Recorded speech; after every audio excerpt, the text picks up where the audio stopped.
Right, Evil Slothman here. Thought I'd do another vid. Well, this is going to be a response video to SuperDan88 yesterday. He was asking, well, why do you collect more retro than I do modern?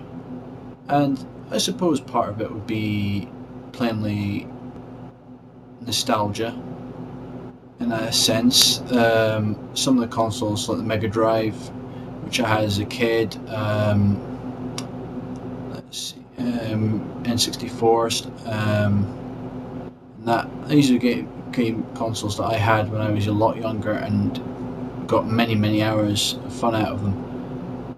But I say that, like SuperDan88, I've tried to extend this, and stuff that I didn't have, such as the Super Nintendo, which I never got. I was a Mega Drive at the time.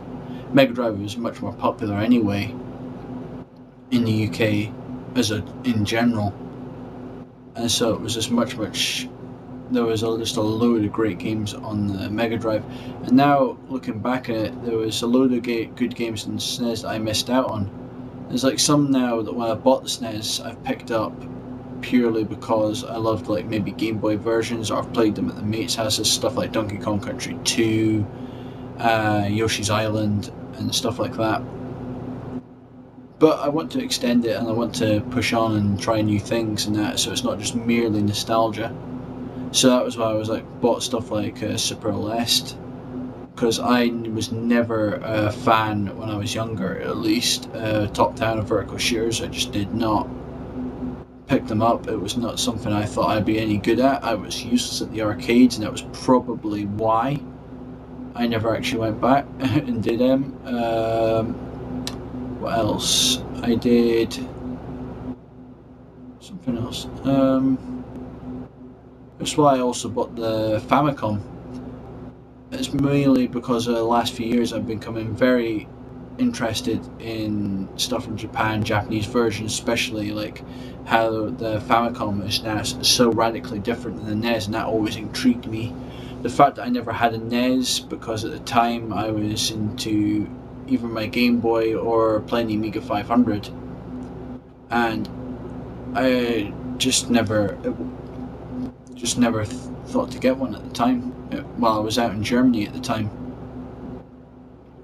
So it was hard enough getting a console as it was. But I think that's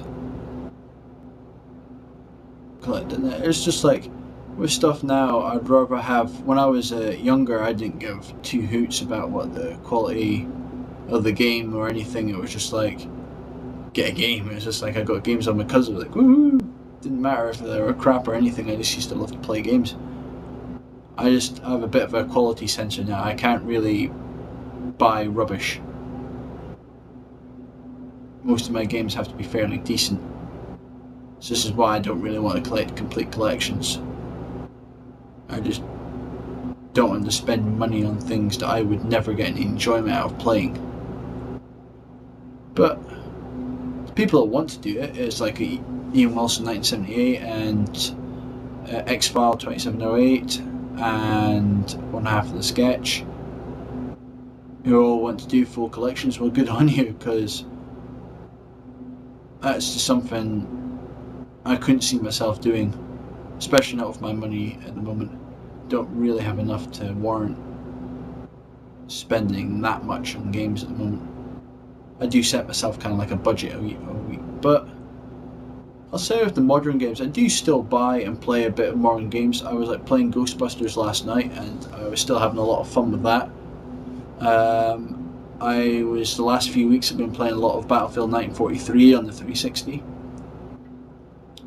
and I have to say, actually, just as general, this is not just a response to SuperDan, but on my whole, that I haven't really been going on about the online. I know that TreasureFan02 wrote to me specifically asking about wanting to play online, and I never mentioned it. But sorry, it's just sometimes I get really busy and don't really respond back to messages, and I really should do more. I try to do it. I somehow do it in like a block thing, which is not good. But alright, I'll see you all again later. This is the Slothman, out.